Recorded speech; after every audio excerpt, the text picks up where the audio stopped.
Ah, Europe. Land of baguettes, questionable clogs, and crippling economic woes.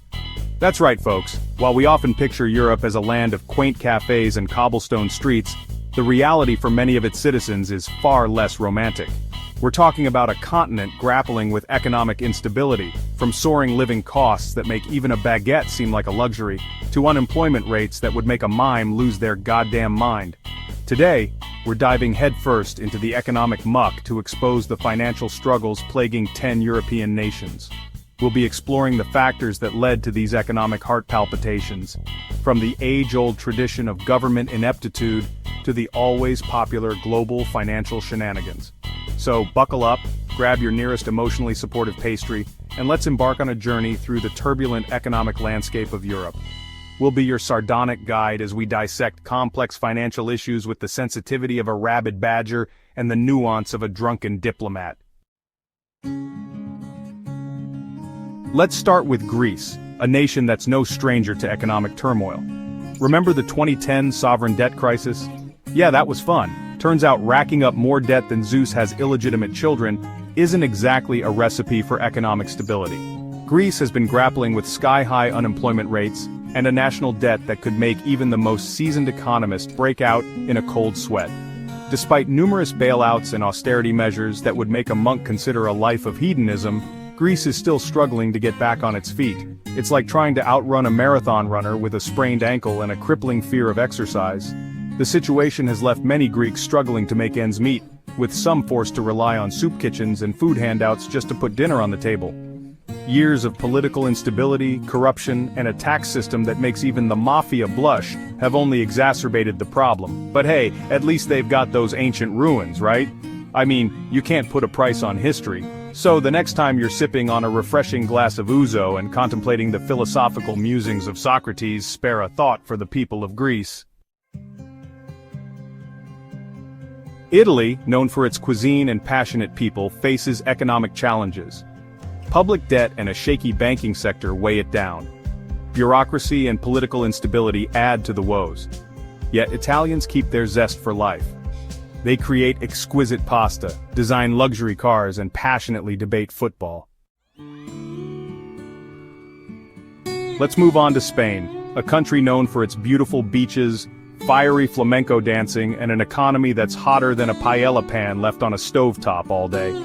For years, Spain has been grappling with high unemployment, particularly among young people who are facing a job market about as welcoming as a bullring during a Pamplona festival. Remember that whole housing market collapse back in the late 2000s? Yeah, Spain got hit pretty hard by that one. The construction bubble burst with the force of a rogue firecracker, leaving behind a trail of unfinished buildings, shattered dreams, and an economy that's still picking up the pieces. Now, Spain has made some progress in recent years. They've implemented some economic reforms, attracted foreign investment, and even managed to reduce the unemployment rate. But the scars of the crisis run deep, and many Spaniards are still struggling to make ends meet. One of the biggest challenges facing Spain is the issue of regional inequality. While some areas like Madrid and Barcelona are thriving economic hubs, others are lagging behind, with limited job opportunities and stagnant growth. But hey, at least they got those delicious tapas, right? And the sunshine. And of course, the siesta, which is basically a national institution dedicated to napping through economic hardship. Next, we set sail for Portugal, a land of stunning coastlines and melancholic fado music. An economy that's been through the ringer more times than a Cristiano Ronaldo jersey. In 2011, Portugal faced a severe sovereign debt crisis. They sought a bailout from the EU and IMF, leading to harsh austerity measures. Portugal has made progress since then. They've exited the bailout and achieved some economic growth, but many citizens still struggle. High public debt remains a significant challenge, yet the Portuguese people remain resilient, holding on to their traditions and culture. Hold on to your Guinness, lads and lassies, because we're heading to the Emerald Isle, a land of rolling green hills and legendary storytelling. Once upon a time, Ireland's economy was booming like a traditional Irish pub on St. Patrick's Day. They called it the Celtic Tiger, a period of rapid economic growth fueled by low corporate taxes and foreign investment. But the global financial crisis of 2008 hit hard, exposing the fragility of its economic miracle. The Irish property bubble burst, leading to bank failures, soaring unemployment, and a government bailout. Ireland has since made a remarkable recovery, implementing tough austerity measures and restructuring their banking system. But the scars of the crisis remain, etched into the fabric of Irish society. One of the biggest challenges facing Ireland today is housing affordability. Rents and property prices have skyrocketed, making it difficult for many, particularly young people, to afford a place to live. Bonjour, mes amis, and welcome to France, a land of exquisite cuisine, haute couture fashion, and an economy that's about as stable as a baguette balancing on the Eiffel Tower. France has been wrestling with its own set of economic demons. Unemployment rates and national debt are significant issues. Despite luxury goods and Michelin-starred restaurants, the economy struggles. A rigid labor market and hefty taxes challenge businesses. Social unrest, like the Gilets jaunes protests, adds to the complexity. Let's pop across the channel to the UK, a land of warm beer, questionable cuisine, and an economy that's been through more twists and turns than a game of British bulldog. Remember Brexit? Breaking up with your largest trading partner is about as good for the economy as a swift kick to the crumpet basket. Who could have predicted that? Apart from, every economist ever, the UK economy has been on a roller coaster ride more terrifying than a weekend trip to Blackpool during a seagull convention.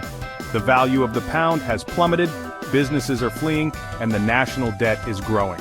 Of course, Brexit isn't the only culprit in this economic whodunit. The UK has been grappling with sluggish productivity, stagnant wages, and regional inequality. But hey, at least they've still got the NHS, right? Guten Tag, meine Freunde, and welcome to Germany, a land of precision engineering, delicious sausages, and an economy that's been held together with more duct tape and hope than a Trabant after a cross-country road trip. Germany, the economic powerhouse of Europe, the land of efficiency and order, facing economic challenges. It seems as unlikely as finding a Bavarian beer garden that doesn't serve pretzels. But alas, even the mighty German economy is not immune to the winds of change, and lately, those winds have been blowing in the wrong direction. One of the biggest headwinds facing Germany is its aging population. It seems all those efficient German babies born after the war decided to grow up and retire, leaving a shrinking pool of workers to support a growing number of pensioners. Then there's the issue of Germany's reliance on exports. For years, Germany has been the world's factory floor, churning out high-quality cars, machinery, and other manufactured goods. Despite these challenges, Germany still has plenty going for it. They've got a highly skilled workforce, a strong industrial base, and a government that's more likely to respond to an economic crisis with a well-organized plan than with panicked flailing. Bienvenue, mes amis, to Belgium, a land of delectable waffles, exquisite chocolate, and a political system that's more convoluted than a game of chess played with Belgian fries as pieces. Now, you might be thinking, Belgium? Aren't they too busy perfecting the art of brewing beer and crafting intricate tapestries to worry about things like economics? Well, as it turns out, even a country with a seemingly endless supply of chocolate and a penchant for surrealism can't escape the clutches of economic reality. Belgium, you see, has a bit of a split personality. On one hand, it's home to the European Union and NATO, a global hub of diplomacy and international cooperation. On the other hand, it's a country deeply divided along linguistic and regional lines, with a political system that's about as stable as a stack of waffles in a hurricane. This political fragmentation makes it notoriously difficult to implement meaningful economic reforms. Belgium has been grappling with high public debt, structural unemployment, and a lack of competitiveness that's about as appealing as a stale Belgian waffle. Hej allihopa, and welcome to Sweden, a land of stunning natural beauty, minimalist design, and an economy that's about as sleek and functional as a Volvo station wagon. For decades, Sweden has been synonymous with social democracy, a shining example of a country that successfully combined a robust welfare state with a thriving capitalist economy. Swedes have enjoyed high living standards, comprehensive social benefits, and a level of economic equality that made other nations green with envy, and not just because of their stylish furniture. But lately, cracks have begun to appear in the Swedish facade. The influx of refugees and migrants, while a testament to Sweden's humanitarian values, has strained the country's social safety net, and sparked a debate about the limits of its famed open-door policy. Integrating newcomers into the workforce and society has proven more challenging than assembling IKEA furniture without the instructions. Then there's the issue of housing affordability, particularly in major cities like Stockholm. Sky-high rents and property prices are making it difficult for people, especially young people and newcomers, to find affordable housing. Despite these challenges, Sweden remains a wealthy and innovative country with a highly educated workforce and a strong tradition of social cohesion. So there you have it, a whirlwind tour of 10 European countries grappling with their own unique set of economic challenges. It's a sobering reminder that even in a region as wealthy and developed as Europe, economic hardship can strike anyone, anywhere, at any time. It's like a game of economic whack-a-mole. Just when you think you've solved one problem, another one pops up in a completely different country, speaking a different language, and demanding a different solution. But hey, it's not all doom and gloom. These countries are actively working to address these challenges, implementing reforms, investing in education and infrastructure, and generally trying to steer their economies towards a brighter future. It's a work in progress, a messy and often frustrating process, but then again, what aspect of human endeavor isn't? So the next time you find yourself sipping a cappuccino in Rome, downing a pint of Guinness in Dublin, or indulging in a plate of tapas in Barcelona, take a moment to appreciate the resilience of the human spirit and the enduring allure of these incredible countries, even when they're facing economic headwinds.